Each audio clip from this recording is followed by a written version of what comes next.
तो गाइस कैसे हैं आप सब लोग। द बुक ऑफ एस्पर के एपिसोड 88 के साथ हाजिर हूँ। द लास्ट एपिसोड के एंड पे हम लोगों ने देखा था बाइडन फेस्टिवल स्टार्ट होने वाला है। सिस्टर चूचू ने मेडिसन किंग को मारने के लिए कुछ प्लान्स बनाए होते हैं, लेकिन मेडिसन किंग उसके सारे प्लान्स के ऊपर पानी फेर देता है। जबकि वहीं पर आंटी टाओ आती है और इन तीनों लड़कियों को दिलासा देते हुए कहती है, तुम लोगों को घबराने की जरूरत नहीं है, हम लोग इस कंपटीशन को जीत सकते हैं। हालांकि वो हम सबको बताती है कि वो इस कंपटीशन को नहीं जीत सकती, क्योंकि मेडिसन किंग को मेडिसन किंग कहा जाता है क्योंकि वो एल्केमी का बादशाह है। उससे बेहतर एल्केमी किसी को भी नहीं आती और कोई भी उससे नहीं जीत सकता। लेकिन आंटी टाओ उन सबसे झूठ बोलकर वहाँ से चली जाती है और कहती है, मैं अभी तैयारी करने के लिए जा रही हूँ, तुम सब लोग भी रेडी हो जाओ। बहुत ही जल्दी ये 100 व्हील फेस्टिवल स्टार्ट होने वाला है। फेस्टिवल के स्टार्ट होने से पहले गलियों का सीन दिखाया जाता है। सारे लोग बहुत ज्यादा उत्साहित हैं। फेस्टिवल को देखने वाले लोग भी, यानी कि कंपटीशन को देखने वाले लोग भी बहुत ज्यादा खुश हैं और वो आकर अपनी अपनी सीट्स के ऊपर बैठ रहे हैं। पूरे टिंजू एम्पायर से 1000 से भी ज्यादा ऐसे लोग हैं जो कि इस एल्केमी की कंपटीशन में हिस्सा लेने वाले हैं। हांग पो को भी दिखाते हैं जो कि 7 बड़ी फैमिलीज वालों के साथ ऊपर वाली स्टेज पर बैठा होता है और वो काफी ज्यादा खुश होता है क्योंकि उसे पता है कि मेडिसन किंग ये कंपटीशन जीतने वाला है। मास्टर ज्यू और जीटियान दोनों ही इस बात को लेकर परेशान होते हैं क्योंकि जू पेन उन्हें कहीं भी दिखाई नहीं दे रहा होता। जीटियान कहता है, पता नहीं जू पेन कहाँ पर रह गया है, अगर वो लड़का यहाँ पर नहीं आया तो फिर मेडिसन किंग के साथ फाइट कौन करेगा, हम सब लोग तो बुरे फंस जाएंगे। अरीना का सीन दिखाते हैं जहाँ पर सारे के सारे एल्केमिस्ट आकर इकट्ठे हो रहे होते हैं और वो एक दूसरे को देखकर काफी ज्यादा खुश होते हैं कि वो सारे के सारे एल्केमी के मास्टर हैं। कोई किसी को कह रहा होता है कि मास्टर चेंग यहाँ पर आए हैं, कोई कहता है कि मास्टर जेंग यहाँ पर आए हैं और वहीं पर एक और मास्टर आते हैं जिनका नाम मास्टर ल्यू होता है। सारे लोग उन्हें देखकर काफी ज्यादा हैरान हो जाते हैं क्योंकि टिंजू एम्पायर में मास्टर ल्यू 10 बड़े एल्केमिस्ट में उनका नाम आता है। वो सारे मास्टर ल्यू को वहाँ पर देखकर काफी ज्यादा चौंक जाते हैं और कहते हैं, मास्टर ल्यू आप यहाँ पर क्या कर रहे हैं,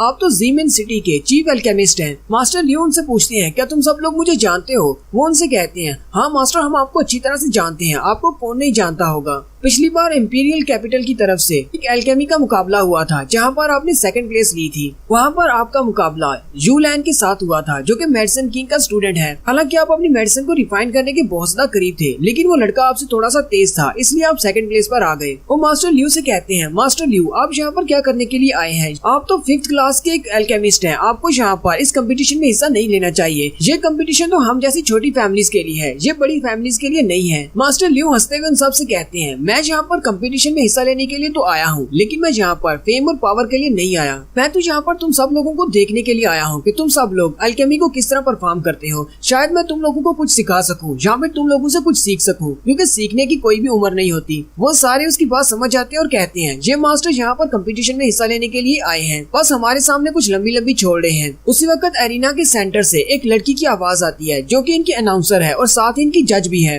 वो लड़की उन सब से कहती है, प्लीज सभी लोग शांत हो जाएं, मैं सभी को यहाँ पर वेलकम करती हूँ हमारे हेजू टावर के बाइडन फेस्टिवल में। मेरा नाम जाओजा है और आज की कंपटीशन की मैं जज होने वाली हूँ। साथ ही वो ताली बजाती है और उन सबको कहती है, इस कंपटीशन के दौरान हमारी हेजू टावर की एक एक लड़की आपके साथ रहेगी। जितने भी लोग यहाँ पर एल्केमी परफॉर्म करेंगे उनके साथ हमारी एक स्टूडेंट होगी जो कि उनको जज करेगी ताकि आप लोग चीटिंग न कर सके। मास्टर ल्यू की बात सुनते ही बहुत ज्यादा एक्साइटेड हो जाते हैं और कहते हैं, हेजू टावर वाले तो बहुत ज्यादा अच्छे हैं, मैं इसीलिए तो यहाँ पर आया हूँ। अब जबकि एक खूबसूरत लड़की मेरे पास खड़ी होगी तो मैं और भी ज्यादा एक्साइटेड होकर पिल्स बनाऊंगा और मुझे जरा भी थकान नहीं होगी। हेजू टावर वाले वाकई में बहुत ज्यादा अच्छे हैं। जाओजा भी मास्टर ल्यू की बात सुनकर बहुत ज्यादा खुश हो जाती है और वो फिर से अनाउंस करना स्टार्ट करती है। जाओजा उन सब से कहती है, इस एल्केमी कंपटीशन में 100 से भी ज्यादा एल्केमिस्ट हिस्सा लेने वाले हैं, लेकिन इस एरिना के सेंटर में सिर्फ 20 कॉल्ड्रॉन ऐसे हैं जिनके ऊपर सिर्फ 20 लोग आकर खड़े हो सकते हैं, वो जो कि बाकी के सारे एल्केमिस्ट से टॉप लिस्ट पर होंगे। और अगर आपको लगता है कि आप बाकी के सारे एल्केमिस्ट से बहुत ज्यादा अच्छे हैं तो फिर आपको आकर फर्स्ट नंबर वाले कॉल्ड्रॉन पर खड़ा होना चाहिए।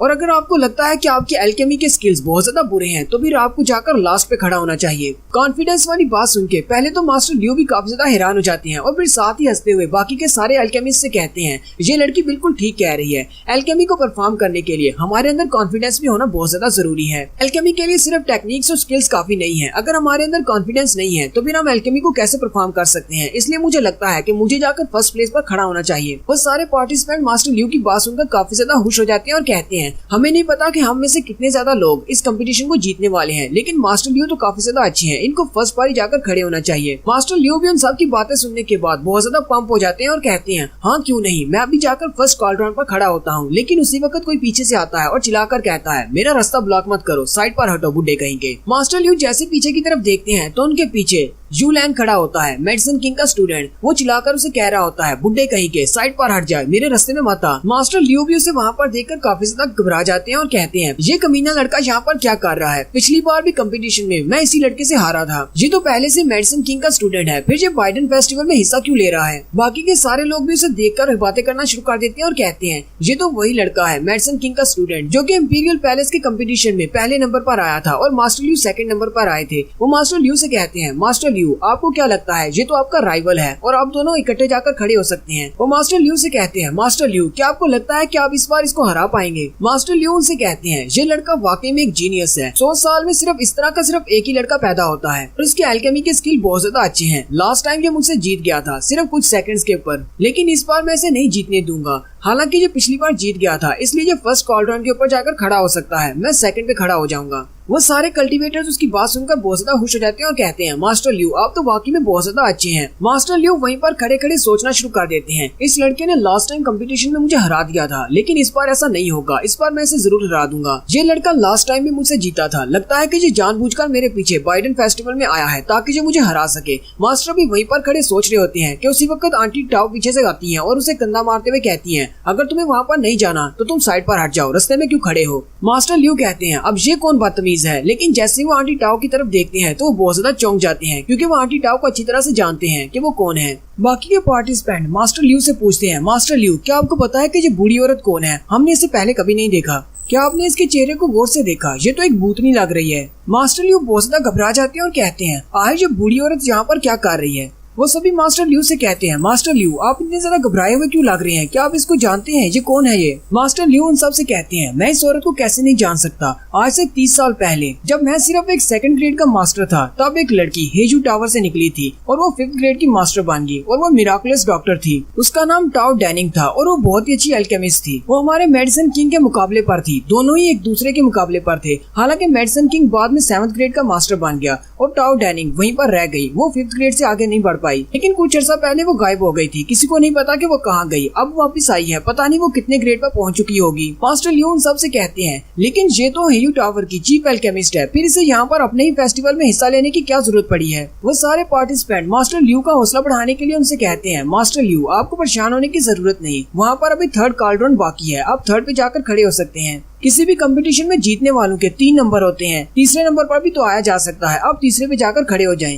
मास्टर ल्यू उनकी बात सुनने के बाद बहुत ज्यादा खुश हो जाते हैं और कहते हैं हाँ तुम लोग बिल्कुल ठीक कह रहे हो, मैं तीसरे नंबर पर जाकर खड़ा हो सकता हूँ। अगर किसी कंपटीशन में देखा जाए तो विनर 3 होते हैं, अगर आज मैं यहाँ पर तीसरे नंबर पर भी आ जाता हूँ तो इसका मतलब मैं भी एक विनर हूँ। मास्टर ल्यू जैसे ही तीसरे नंबर के कॉल्ड्रॉन की तरफ आगे बढ़ने लगते हैं उसी वक्त पीछे से विशियस मेडिसिन किंग आ जाता है और चिल्लाकर कहता है तुम सब लोग कीड़े मकोड़े मेरे रास्ते से हटो। वो लोग जैसे पीछे की तरफ देखते हैं तो पीछे मेडिसिन किंग होता है और वो बहुत ज्यादा घबरा जाते हैं। वो सारे के सारे मेडिसिन किंग को वहाँ पर देखकर अपना सर झुका लेते हैं। मेडिसिन किंग उनके पास से आगे गुजर जाता है। मास्टर ल्यू कहते हैं मैंने तो ऐसा सोचा भी नहीं था कि मेडिसिन किंग भी इस कंपटीशन में हिस्सा लेने वाला है। आज यहाँ पर चल क्या रहा है, हेजू टावर की चीफ एल्केमिस्ट भी हिस्सा ले रही है, जबकि मेडिसिन किंग जो कि पहली मेडिसिन फैमिली का चीफ एल्केमिस्ट है वो भी इस फेस्टिवल में हिस्सा ले रहा है। मेडिसिन किंग मास्टर जैनसोंग अरीना के सेंटर में जो कॉल्ड्रॉन पड़े होते हैं उनमें से तीसरे कॉल्ड्रॉन के सामने जाकर खड़ा हो जाता है। एक एल्केमिस्ट मास्टर ल्यू से कहता है मास्टर ल्यू मुझे नहीं लगता कि अब आप तीसरे नंबर पर भी आ सकेंगे। मास्टर ल्यू साथ ही चिल्ला कर रोना शुरू कर देते हैं और कहते हैं तुम सब लोग तो पहले से बहुत ज्यादा फेमस हो और किसी न किसी बड़ी फैमिली के चीफ एल्केमिस्ट हो, फिर तुम सब लोग यहाँ पर क्या करने के लिए आए हो। आज यहाँ पर मुझे जीतना था, तुम सब लोग मेरी सीट छीनने के लिए आए हो। जबकि बाकी के एल्केमिस्ट मास्टर ल्यू की बात सुनकर हैरान होते हैं और कहते हैं मास्टर ल्यू आप भी तो एक फेमस एल्केमिस्ट हैं, फिर भी आप हमारी जगह पर यहाँ पर कंपटीशन में हिस्सा ले रहे हैं, यानी कि आप हमारी सीट छीनने की कोशिश कर रहे हैं। ज़ाओ जाओ सबसे कहती है अब जबकि सारे के सारे पार्टिसिपेंट अपने अपने कॉल्ड्रॉन के सामने खड़े हो चुके हैं तो मैं तुम्हें गेम के रूल्स बताती हूँ। ज़ाओ जाओ सबसे कहती है हमारे इस कंपटीशन के 3 राउंड्स होंगे और हर राउंड में जो भी जीतेगा वो आगे आएगा और जो हार जाएगा उसे बाहर निकाल दिया जाएगा। इस बात से फर्क नहीं पड़ता कि आप 1000वें नंबर पर खड़े हैं, अगर आप लोग पहले राउंड में पहले नंबर पर आ जाते हैं तो यहाँ पर सेंटर में जो 20 कॉल्ड्रॉन है, यहाँ पर जो भी फर्स्ट प्लेस पर खड़ा होगा उसे सेकंड में जाना पड़ेगा, तो आप लोग आकर उसकी जगह ले सकते हैं। और इसी तरह हमारी गेम चलती रहेगी जब तक के हमारा लास्ट वन बंदा हमें मिल नहीं जाता। तीसरे राउंड के एंड होने तक जो भी बंदा फर्स्ट कॉल्ड्रॉन के सामने खड़ा होगा वही हमारा विनर होगा। याओ जाओ उन सब से कहती है इस बार का कंपटीशन बहुत ज्यादा हास होने वाला है क्योंकि इस बार पूरे टिंजू एम्पायर से सबसे फेमस एल्केमिस्ट भी यहाँ पर कम्पीट कर रहे हैं। क्योंकि यहाँ पर बहुत ही फेमस एल्केमिस्ट कम्पीट कर रहे हैं तो इस बार का इनाम भी बड़ा होना चाहिए। इस बार इस कंपटीशन को जो भी जीतेगा उसे एक ग्रैंड प्राइज दिया जाएगा, हमारे हेजू टावर का खजाना यानी बुद्धि रूट्स दी जाएंगी। और साथ ही दो लड़कियां एक बॉक्स उठाकर लाती हैं जिसके अंदर वो खजाना रखा होता है। वो आते ही उस बॉक्स को खोलती हैं तो उसके अंदर बुद्धि रूट्स रखी होती हैं। वो सारे लोग जो देखकर बहुत ज्यादा हैरान हो जाते हैं। मास्टर जैन सॉन्ग भी इस बॉक्स की तरफ देखते हैं और कहते हैं ये बुद्धि रूट्स बिल्कुल असली हैं। जैसे ये कंपटीशन स्टार्ट होगा मैं इन सबको हराकर विनर बन जाऊंगा और जैसे ही मैं विनर बनूंगा ये बुद्धि रूट्स मेरी हो जाएंगी।